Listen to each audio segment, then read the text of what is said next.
दोस्तों नमस्कार। श्रीलंका में जो भी चल रहा है वो आपके सामने है। आज हमारे साथ जुड़े हैं श्रीलंका से कुछ लोग और उनसे जानने की कोशिश करेंगे कि आखिर श्रीलंका में ये जो हो रहा है, आखिर वहां पे ये क्यों हुआ, आखिर क्यों एकदम से लोगों को रोड पे आना पड़ा, आखिर वहां की मीडिया का क्या रोल रहा, क्या वहां की मीडिया अपने रोल को निभाने में पूरी निष्पक्ष तौर पे रही, आखिर जनता जो आज की डेट पे रोड पे है वो क्या झेल रहे हैं। तो हमारे साथ जुड़े हुए हैं श्रीलंका से ही दो जेंटलमैन और मिस्टर कृषांता है और मिस्टर मनेका है, जिनसे जानने की कोशिश करेंगे श्रीलंका का रियल सिचुएशन। और हमारे साथ और भी नए मेहमान जुड़ेंगे और ये सब श्रीलंका से है। वेलकम मिस्टर कृषांता और welcome mister Maneka. Thank you. Thank you very much. Mr. Maneka, whole the world is watching right now the whatever is happening in Sri Lanka. My straightforward question to you: why this happened and why people came all over across the road storming the president house or PM house, and why people revolted against the current government? What was the reason, basic reason behind that? And even the normally people wants to change the government, but why they came on to the road?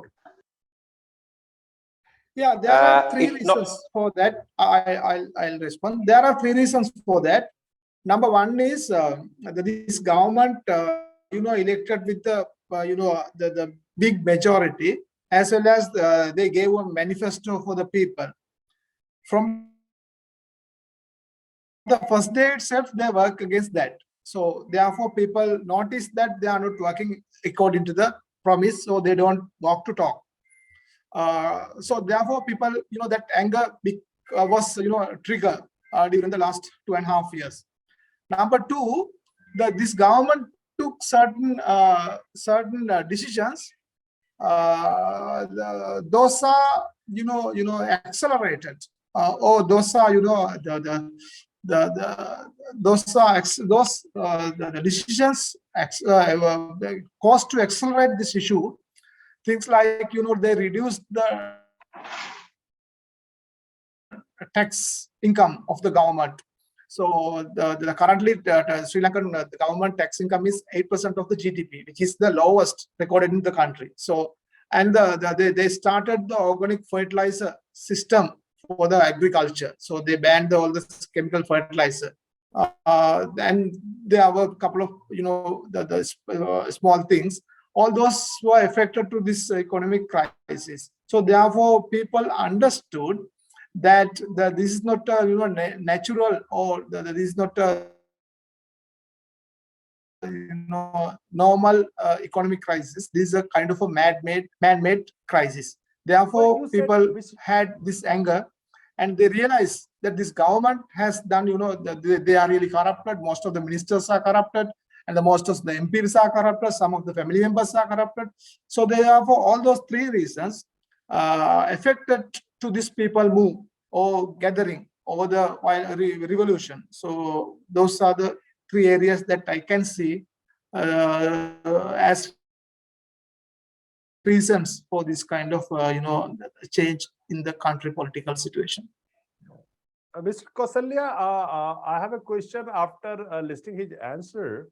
Mr. Kausalya, like Mr. Krishanta said, that government in his manifesto, while they were fighting for the election and they put forward their manifesto in front of the people, they have made the big promises, as I understood from the Krishanta.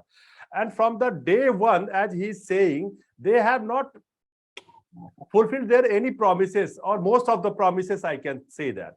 So normally it happens most of the country, wherever the democracy is there, while going for the election, a lot of political parties making the very big promises in many countries. But when they win the election and when they come to the power, they forget about everything. So the same, the anger of Sri Lankan people belongs to those promises which government could not fulfill. Yes, before the election, the Gotabaya Rajapaksa and the Mahinda Rajapaksa also, Uh-huh. the Rajapaksa family, they promise us to the people to develop how to develop our country, and they had a plan, and people wanted to vote that plan, but after wins, they doesn't want to think about the people. They always thought about their families and their friends. So before that, Krishant also explained well what he has done, what they have done. So people wanted to develop our country, and they wanted to stay well. So no one can take, no one can have that. The people wanted to stay well, and but government didn't think about that. So because of that, people wanted to change this government. They asked to go back, and they wanted and they asked to step down, but Gotabaya didn't think about the people's voice, and Mahinda Rajapaksa also. So because of that, people wanted to change, and after that they came to the road, and they started to that Aragale, in our language they told to Aragale, and they gathered at Golf Face Green, and I think about 90 days, more than 90 days, they was there. No one listened the voice of the people, and after they wanted to change this government, and they wanted to change the presidents. So they started this at 9th July. I see. I see. Krisata, I have a question related to this only. Normally, media plays a very big role in any country. Their duty is to question the government, highlight success or failure of the government policy. Remember the government or political party who is governing the country about their promises, whatever is written in their manifesto, the media has to question, and they should question the government regarding their policies. Media's responsibility is to educate the people of the country that what is happening, how this policy is going to work in their favor or in their against. But in these days, media, normally a new model has come in the whole world. I can say that the normally whomsoever comes in the government, they just capture the media by the way of money or finance. I can say that there's a lot of means to give the money to the media in way of advertisement and way of other means. So media, news channels especially, they are just working with the government. They are not working for the people of the country. They are not asking the question to the government, and that is the reason that's why Sri Lanka is right now, whatever is happening, the people understood little bit late because the media was not educating the people what is happening in Sri Lanka. This is my question to you. Yes, as you correctly mentioned that this trend is we can see everywhere in the world, even the US also. This is applicable. So if we take you take 2 decades back, so we identified that media as one of the pillar of the democracy. So, but currently that most of the media institutes are running behind the profits and the business and they are the market base. So with that, they are working with politicians and the big businessmen, and they work for their political wins, and getting ministerial or prime minister, presidential posts. Then they do a lot of business with those politicians, not with government. Government is the country. Government is country. So if you work for the government, that means that you have to work for the country, not for the politicians. But here, most of the media institutes are working for politicians. They get their advertising, and the other media campaigns and many things. do for money. So this is the issue. So it's a really bad issue, because the media is there to educate the people, enhance their the knowledge of the arts and many things. But nowadays media is not doing all those things, and also they damage the thinking power of the people. So they always they always publish the negative messages. They don't have, if you see even the Sri Lankan or the Western media, so always they publish the negative the news. So they don't publish, let's say, 5% of positive news. Most of them are negative news. So why? What they do? That means they do the damage, the damage, or the harm the thinking power of the people, and they are trying to align those poor people towards a couple of politicians to betterment of their businesses and their lives. So this is the one of the crime in Sri Lanka, especially during the last presidential election. Lot of media did they spread a lot of myths as well as the racism issues. So those, some of the private media as well. So those are really those are the results of the current situation. Otherwise, people could argue, question, and educate of the politicians and the systems and the how the world is doing, like that. So nothing. They and also they have some of the the program to create an environment that is really the bad, and that is really non-progressive to the mindset of the people. So the media is really playing a really bad ball game in Sri Lanka. My question, Mr. Kausalya, is that normally what happens, the big corporate house who is working very closely with the government for their profit to get the policy as per their will and demand, and normally they run the media house and they used to advertise for the government through their media channels. So is this kind of things also in Sri Lanka, that media house is being run by the corporate house who is having the good business contact with the government, giving donation to the political parties or the other political parties, something like that? Yes, the government created so many advertisement through social media. So they win social media, and because the people, most of the people are always being with the social media nowadays. So because of that, the government and the president also wanted to create the mind of the people behalf of them. So because of that, they created so many advertisements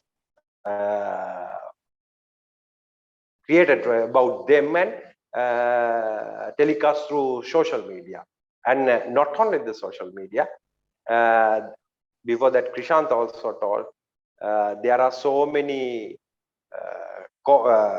television and media societies and media corporations help to this government, because they are friends. They doesn't think about the people. They are friends, and they are doing their own business in between. So because of that,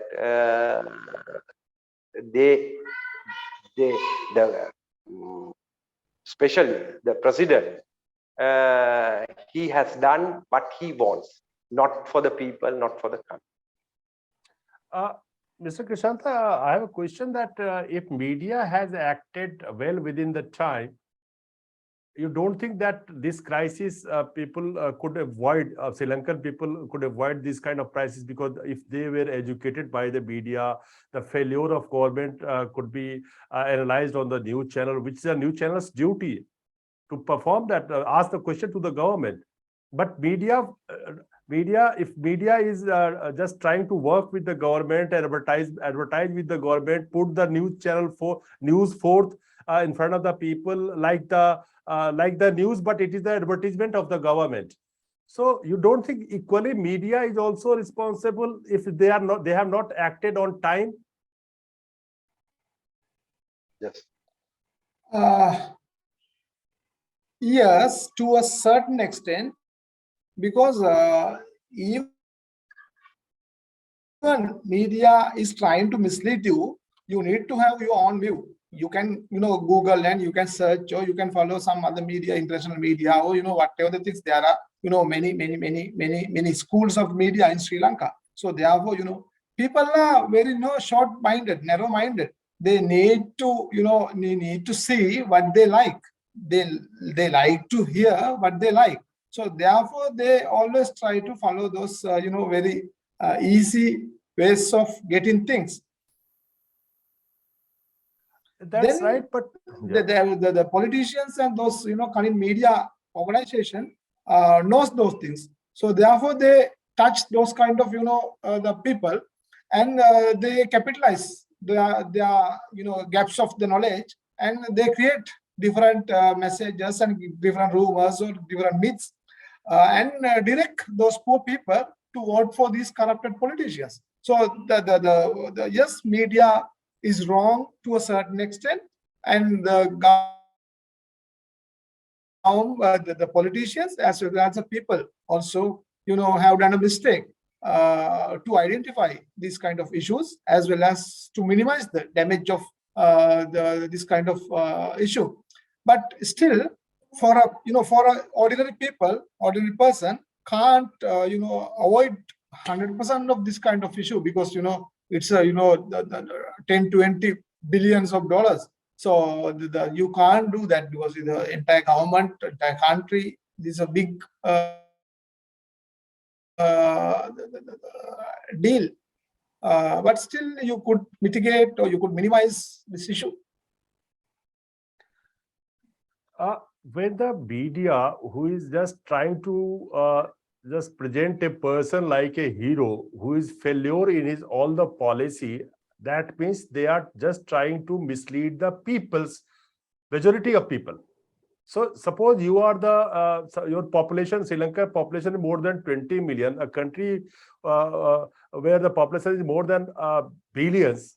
In those country, if the media is act like this only, if the media can influence the certain amount of, I can say the small 20 million people, Sri Lankan population, where in the country where the billions of population is in billions, and more than 50% person is suppose say uneducated or undereducated, they can't check themselves in the Google, or can't check the truth of the facts. They are easily misled by the these media channels. So similar in Sri Lanka, I don't think majority of the people who is able to check the truth on the Google, or they are able to check themselves. I don't think so. No, when a person come to a level that you follow a person or a politician or a media channel, so you don't think that there is a world beyond that. So you are starting to believing him. So that has happened to our people. So the media created a big name and a big hero during 2018, and during the what we call the Easter attack. After the Easter attack, so they really annoyed especially the Sinhalese community and the Buddhist and Catholics. They really work against the Muslims. And the media capitalized that issue to promote this kind of military background person coming from a political family. He's the best shoot for hate the Muslim extremes and the Muslims in the country. So with those kind of things, it is very easy to fire the hearts of the people. If you take the religion or the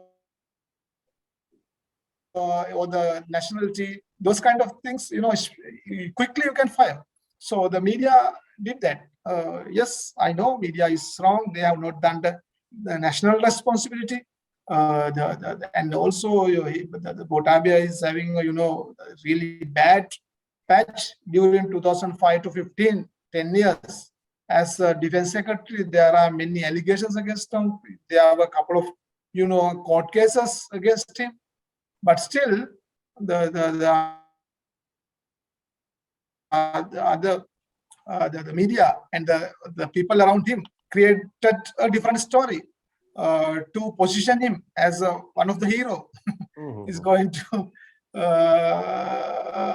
be. So that's the scenario we experience.